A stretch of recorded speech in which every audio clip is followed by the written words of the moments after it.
paper in particular was published in ICLR 2020 a few months back.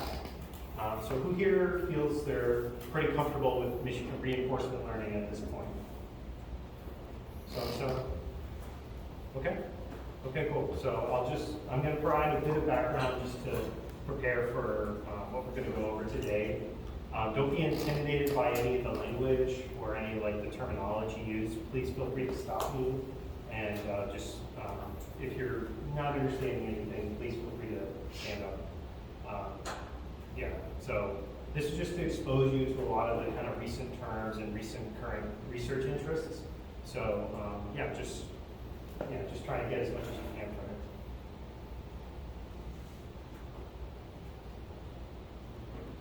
from it. So here is the link to the paper. I recommend that you all maybe pull up your phones and take a look at the paper just to have for reference as we go through it through the presentation. Because again, there's a lot of moving parts. There's multiple kinds of neural networks being used in this agent, so having the paper up could be good for reference. And also, we're going to be doing a Kahoot today, so it will be purely based on this paper, so I also highly recommend having the paper up for when you do Kahoot as well.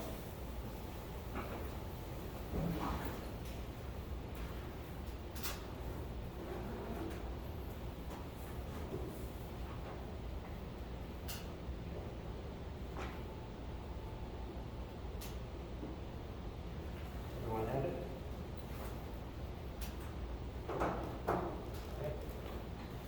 So the premise of this agent in particular is regarding a specific task where we're training reinforcement learning agents to play Atari 2600 games. So in this case, we're not using a framework like OpenAI. We're using a framework published by Mark Bellemare in 2013 called the Arcade Learning Environment. So it's really easy to create a reinforcement learning agent, plug it into this environment, and test it on a whole bunch of different Atari 2600 games. So really, the goal is to just meet or surpass human level performance in these games. So has anyone ever played an Atari 2600 game? Ever? Okay. What did you play?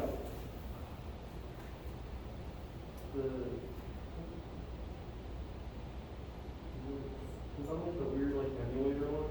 Yeah. Yeah, it's like quite a bunch of them there. Those are the weird space invaders. Yeah, they have. Yeah, I have a screenshot of the Space Invaders on the top right there. Yeah, so Space Invaders. Anybody else play any Atari 2600 games? Yeah, I played Pitfall. Pitfall? Nice. Yeah, they tested Pitfall for this one. It's on there as well. And anybody else? Does everybody know what the Atari 2600 is? So for those who don't, it's a very old home video game console from the late 70s, early 80s. It had a lot of dominance in the market. So this has a lot of historical value, just trying to master these games, given how simple they are and how old they are. So, moving forward. So some of the background knowledge that you're going to need to be aware of to understand this paper spans all three of these main points. Who here attended John's presentation on convolutional neural networks on Thursday? Couple hands? Woo. Cool. Well, just a very, very brief summary. John, feel free to correct me, but convolutional neural networks are commonly used for visual tasks, for visual recognition. They use different kinds of filters to extract different features about images and try to develop some kind of understanding of the image. That's an example of a pretty basic architecture of it, where you see different layers of the network, different layers of convolutions. And so what we also need to be aware of, and something we've also presented on, are learning agents in general. This is what makes it a reinforcement learning problem, where there's an agent with a model behind it.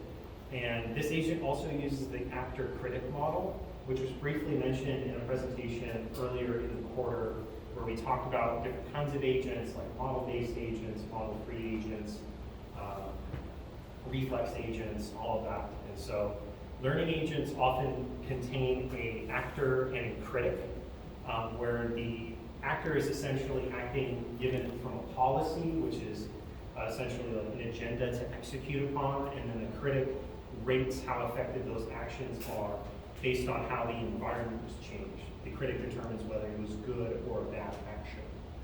And so we also need to be aware of recurrent neural networks. Has anybody ever been exposed to recurrent neural networks before? Is this new to everybody? Couple hands. So it's instead of a network like the convolutional neural network where you're going left to right, in a recurrent neural network, you basically are looping over the architecture of the hidden layers of the recurrent neural network. So this network essentially, if you see quickly right here, pardon me, you see the red line there, which stands for the recurrence. And so you see that between the red and the orange layer, it's looping through these layers to then eventually determine the output, the final output. And so sometimes when these are conceptualized or diagrammed, sometimes you see a whole sequence of neural networks that are going through many iterations of the same neurons. And so these are really good these are technically sequence models and are really good for learning sequences. And so they typically lend themselves to tasks in natural language processing, which spans to sequences of sentences of human language. And so this agent makes use of convolutional neural networks for vision, recurrent neural networks for learning time series, and an actor critic model for making decisions with that environment that they're interpreting. Does anyone have any questions on this background language? Anything regarding the neural networks?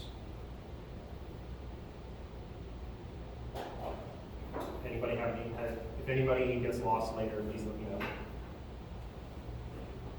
So here's some of the narrative in the research literature over the past 5 or 6 years or so, where we start here at deep Q networks, which we've talked about before in John's reinforcement learning agent presentation.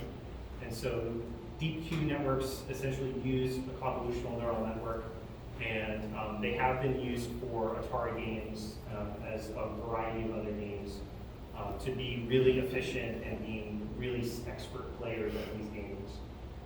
Another notable agent is the Rainbow DQN agent, which basically combined a whole bunch of different approaches from a whole bunch of different papers to really just create like a super agent, really. It was really powerful for the time and still stands up today to some respect. There's also another notable architecture called Implicit Quantile networks, which make the use of parallel or distributed computing to make their agent really strong and really efficient. And then recently there was Dreamer, the very first version of Dreamer, which I'll go into more of this later, but what Dreamer does is that while it's pursuing its task, whether it's Atari games or other tasks, it's able, at any given time step, it's able to generate its own version of the world and dream its own version of the future, and essentially think 15 steps ahead of the current time step. So it's able to basically just think ahead and just try to predict and make actions based on how they see the future happening, in this case, about 15 steps ahead. And so the original version of Dreamer wasn't necessarily focused on Atari games, wasn't focused on games in general. It was mostly focused for robotics type tasks, controlling like a limb. It was like a simulation where it's controlling like a humanoid and all its limbs. And so that's a very interesting simulation tech, but for now we'll focus on the Atari task. And then very recently there was a second version of Dreamer which was solely focused on solving the Atari problem and being a really skilled agent for those games. Another thing to keep in mind is that Dreamer is a model-based agent, whereas many previous reinforcement learning agents in this task have been model-free. Who here can tell us the difference between a model-free and a model-based agent?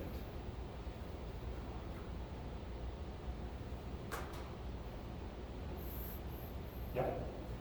Dreamer is keeping track of any kind of what the rules and the state of the environment are, whereas reinforcement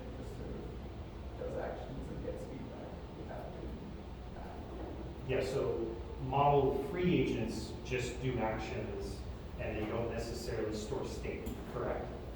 Yeah, whereas model-based agents store state. And so to dream, essentially, to look ahead in the future, it needs that state in order to generate those future time steps. And so that's one difference between the previous agents and this agent we're talking about today. So this is the original deep Q learning network that was proposed in 2015. So here we can see a few layers of convolutions as well as a couple layers of fully connected nodes to then result at an output, which is an action.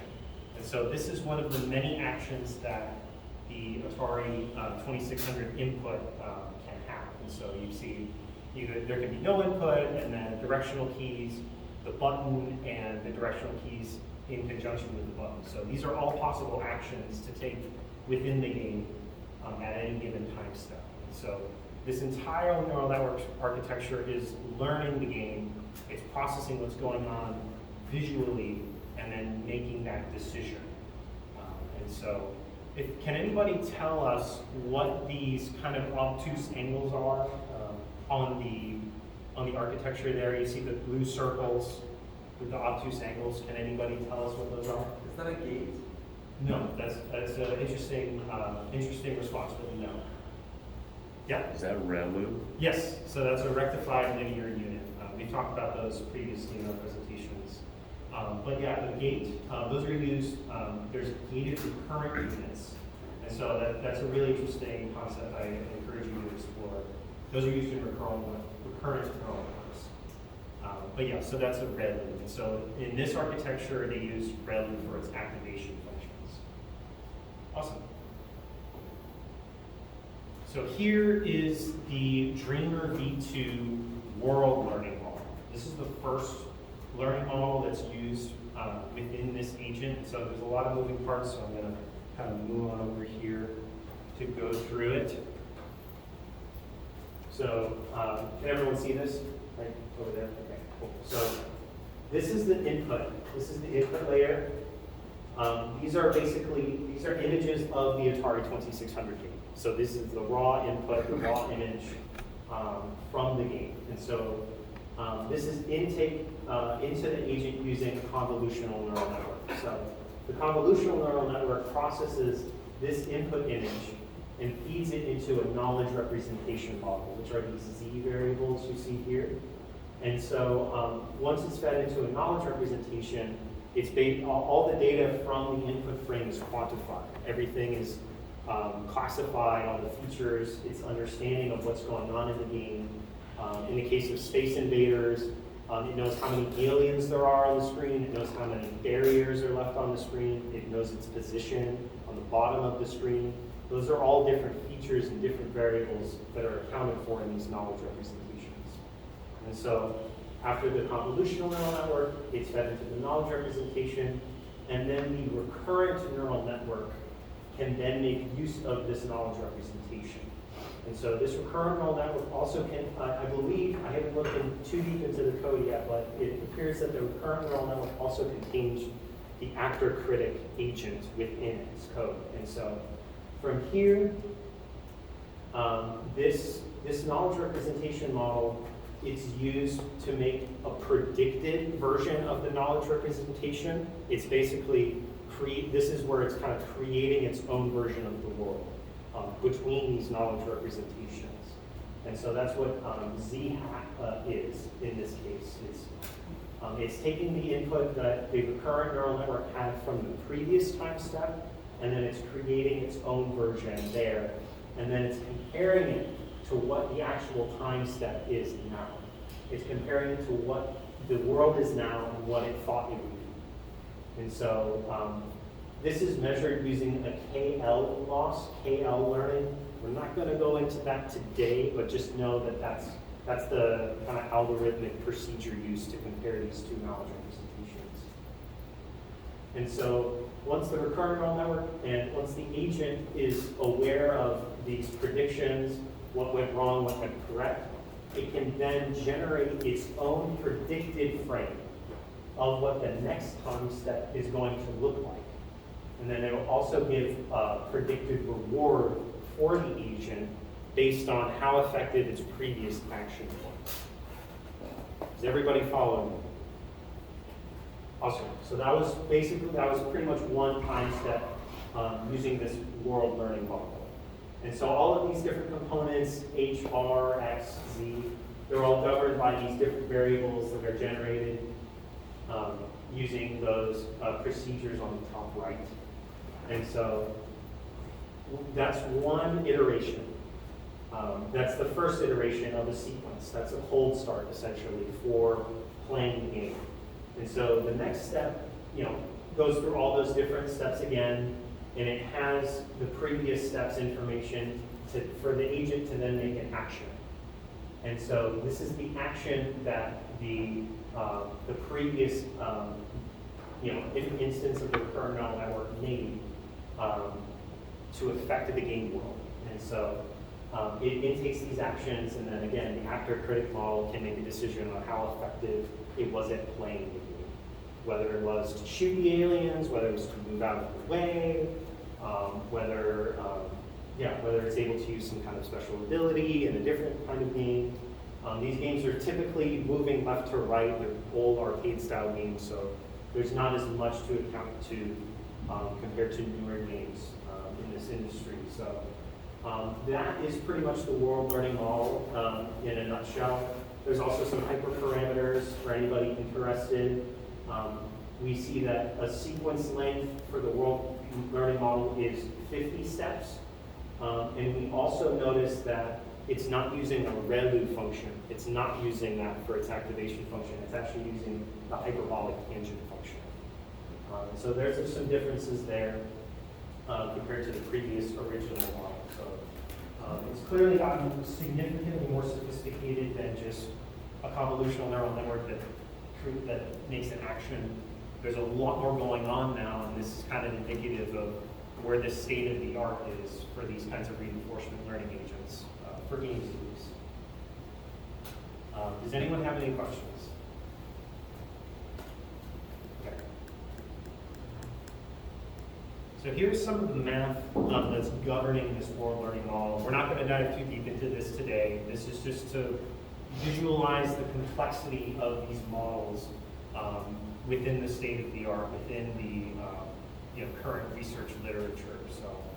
So basically, for every one of those parts of the model, there's a loss function tied to each of them. And so this helps train each part of the model to be effective. And so all of these different loss functions are optimized. Is anybody familiar with parameter optimization and those kinds of concepts? Correct?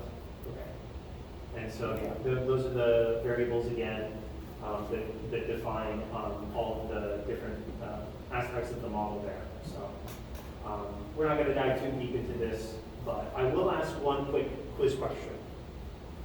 Who here can tell us what x of t is? X of t is here, here. It's also contained here. Can anyone tell us just what that one variable stands for in this algorithm here? Yeah. Is that the image at the time that is being counted? Yes, exactly. So it's an input image at time step t. So all the t's here are for time step. So we just wanted to show that to you, show the under the hood mathematics for this agent. And so here's the other main learning model for the agent. This is the actor-critic learning model for Dreamer V2. And so this model is operating somewhat independently of the world learning model. And this is executing at every single time step. So for every single time step, for every x1, for every x2, a full iteration of this sequence is being computed. So what happens in this model is it inputs an image at a given timestamp, it runs into a convolutional neural network, again, the same one, I believe, generates a world representation model, the recurrent neural network, then intakes that representation, and then it also generates the rewards, the discounts, and the actions that are to be taken for the next time step. Is everybody familiar with rewards and discounts for agent learning? Yeah. I'm not familiar with discounts. So discounts are basically the negation of the reward. So they operate as a kind of a complement to rewards. And so say the actor is rated highly, it's given a large reward, but then the critic later found that that action was not effective or not effective in certain manners, and that can be accounted for in the discount of value. Does that answer your question? Yeah. Cool. Anybody have questions about this one iteration of the model? So to optimize it, like what action it's going to choose, does it take like the difference between the reward and the discount, or how does that Yes. work? Yeah, there's a difference taken for that, for the total reward, if you're looking at reward, yeah. And that's factored into the agent. That's okay. Any other questions for this time step? Okay. So while it goes through this one iteration, it then repeats this cycle without new input frames. And so it generates, so this recurrent model then generates another version of itself, and then it generates a new representation of the world, given the rewards, discounts, and keyly the action. So given the action, it generates its new version of the world in its mind, in its representation of the world. But it's not taking into account an input image. So what it's doing here is this is when it starts to dream. This is when it starts to try to predict. This is when it starts to try to think ahead. And so it just iterates through this loop where it's if it takes action A1, or for that case action A2, this is what happens in the world. This is what's going to be good or bad for the agent, for the player at future time steps. And so this goes on for 15 time steps. And so this happens between every single real time step in the world. So it's able to compute all these, basically think 15 steps ahead at any single given time step. And this is where the model is called novel in this respect. And it can generate these world representations and learn from them effectively. Is the game playing in real time, or is it like state by state? That's a really good question. I believe it's state by state. Because I feel like it'd be hard to predict 15 steps ahead in real time when the frames are moving so fast. Yeah, that's a really good question, and that relates to the environment that I brought up, the arcade learning environment. It allows for that state by state playing of the game for the agent. So I believe it is state by state, because these models are very computationally expensive. Other question? What does that mean, state by state versus real time? So basically, if in real time, if you interface this model, you can get a real Atari 2600 and then just throw the model at the game and it'll play it perfectly fine. It won't lag, it won't, halt the game at any time. But in reality, since these models take a lot of time to compute these, especially I believe this generation of the world representation is pretty costly.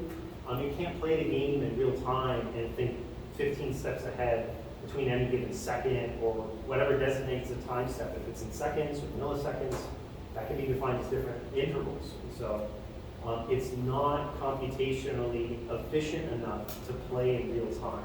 That's why we need like a different environment that allows for agents to go time step by time step and basically choose whether to go to the next time step intentionally. Does that answer your question? Yes, thank you. Awesome. Any other question on this? Well, those are really good questions.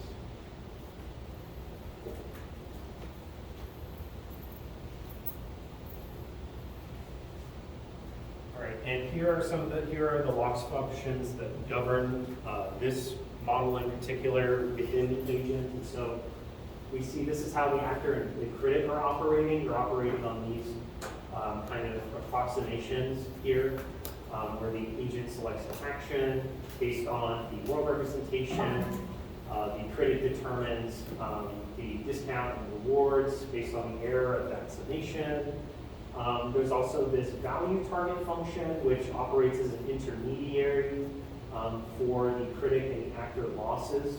And so these loss functions are essentially helping the actor and the critic to learn individually. So they're governed by very different rules in order to improve, in order to learn, time step to time step. So again, we'll go too into this, but this is just kind of what the math looks like kind of under the hood. This is the algorithm essentially. And so, yeah, any questions on this? Anything jumping out to you that you want to learn a bit more about? Okay.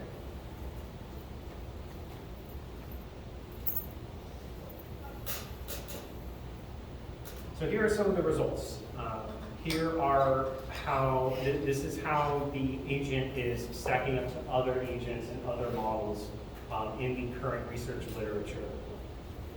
And so here we see that the agent was tested on an NVIDIA V100 GPU. It took about 10 days to train and go through 200 million time steps within the arcade learning environment. And it only used a single environment instance, which I believe means they didn't have to restart the model or the agent at any time. Feel free to correct me on that. But so here are some other agents that I discussed previously. There's Rainbow, IQN, DQN, the original version of Dreamer, as well as another model-based agent, Simple.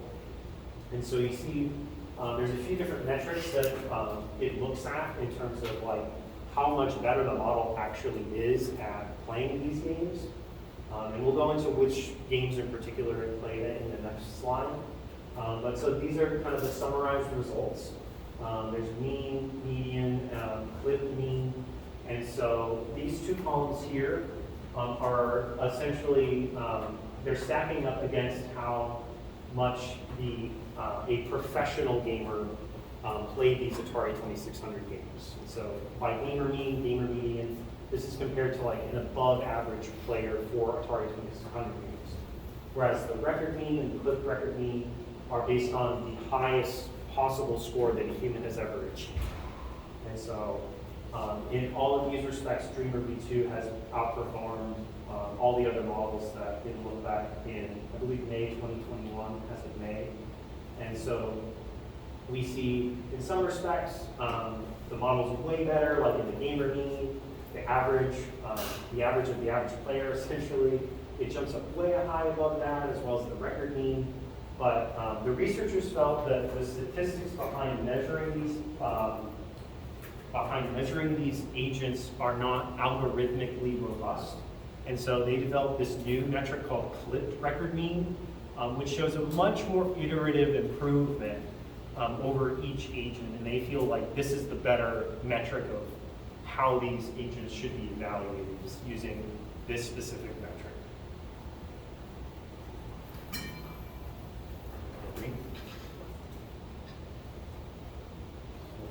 Moving forward if you can. And yeah, here are some more statistics. They tested the agent by essentially taking away different features of the agent. So like we see there's no layer normalization or discrete latent variables, no KL balancing. They basically benchmarked it by taking away certain aspects of the model. And they found it always performed worse without these qualities of it. And we saw that other features of the model had way more effect on its performance. For example, if you take away image gradients, alone, you reach really abysmal numbers. And so that really heightens the importance of these aspects of the feature. So yeah, that was just the ablation studies on that. And here are some games. Here's how the agent performs specifically in these games.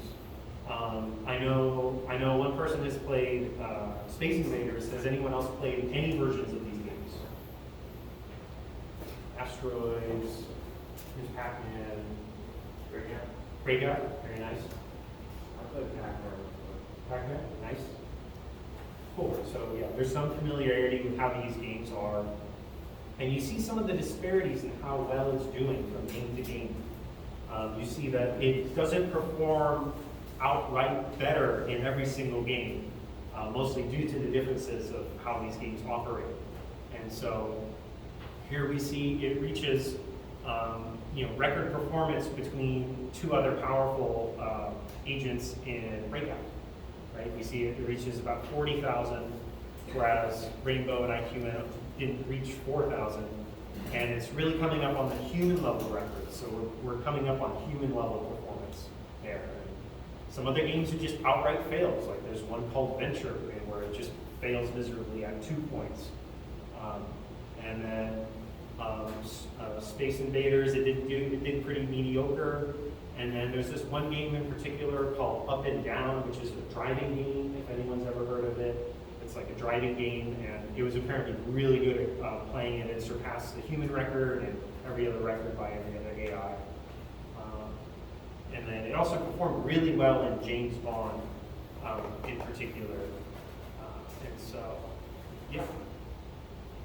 Anyone have any questions about these results?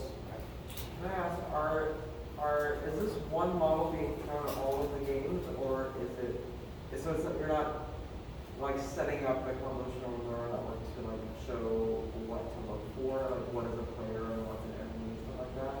Yeah, it's unsupervised. Yeah, in that regard, that's the correct terminology. It is unsupervised. So, yeah, it's one model being thrown at all these games separately. Yeah, there's no like teaching it. Oh, that's an enemy. That's an obstacle. There's none of that being done. Given to them. They all learn it just without any of that supervision. That's a good question. Anyone have any other questions? How this was evaluated? Okay. So they did way more studies than just that one chart. It's really easy to get lost in the data based on it. Like if you have played a certain game and you want to see how it operated, they did a lot of studies on how each model performed at each iteration for each game. So there's a lot of data in this paper in the appendix section in particular, if anyone looked at it. A lot of studies there. And so here's kind of looking to the future, which will probably just be a few months from now. This is kind of their best guess of where things might go and how things could be improved. So we see some more qualities about Dreamer as well as a few other models. Yes, just comparing the models more technically. And so we have another model-based agent, Simple. They felt this was a fair comparison because they're both model-based and one of them is not model-free. There's also mu0. Has anyone heard of mu0? How about AlphaZero? AlphaGo? Anyone hear of AlphaGo? Yeah. Very popular, really important agent for playing games, playing Go, playing chess, those kinds of things. mu0 is a current iteration of AlphaZero and AlphaGo to an extent. So they couldn't really compare mu0 to Dreamer v2. For one thing, mu0 is a proprietary code. It's a proprietary agent, so we didn't really have access to it really, or could share its results publicly. Here they do some comparisons and like how they design the models, whereas Dreamer and Simple use image modeling when mu0 doesn't, and a few other things. Another thing that doesn't make it a fair comparison is that these two agents are not multi-GPU agents, meaning they can't use more than one GPU to perform its computations. And so that can have a pretty big difference in how powerful the model can be when executing these games, on these games. And so, but we also see other things like there are way more parameters in mu0, but it also takes way longer to train. It takes 80 days to train either version of mu0, where Dreamer v2 it only takes 10 days to train and to go through 200 million time steps. So those are just some differences here. Simple's got 74 million trainable parameters. Yes, trainable parameters, yes. So you see how it had all those parameters, but as you see in the results, it performed very poorly compared to Dreamer V2. You see, it's just a little stub on the left chart there. You see it at the bottom right. It's just a little stub, even though it had almost 4 times the amount of parameters to train on. And so these are kind of the differences you see when you're talking about neural networks, how there can be very different results of pretty similar architectures. Right. Any questions on this? These different agents and how things can be improved upon, or where we could go from here? Is image modeling just passing the frame through convolutional network and getting that lane vector? Yes, that's the main thing. Yeah, that's my best interpretation of it. Any other questions? Okay. So here are my references, bunch of papers, fun reading. And so again, we're going to go to the root now. So I highly recommend you have the paper up on your phone, bookmark it, put it on a tab, maybe having the paper on your laptop if you have a laptop, and then you can do it on your phone. Highly recommend doing it. So we'll take a minute to do that.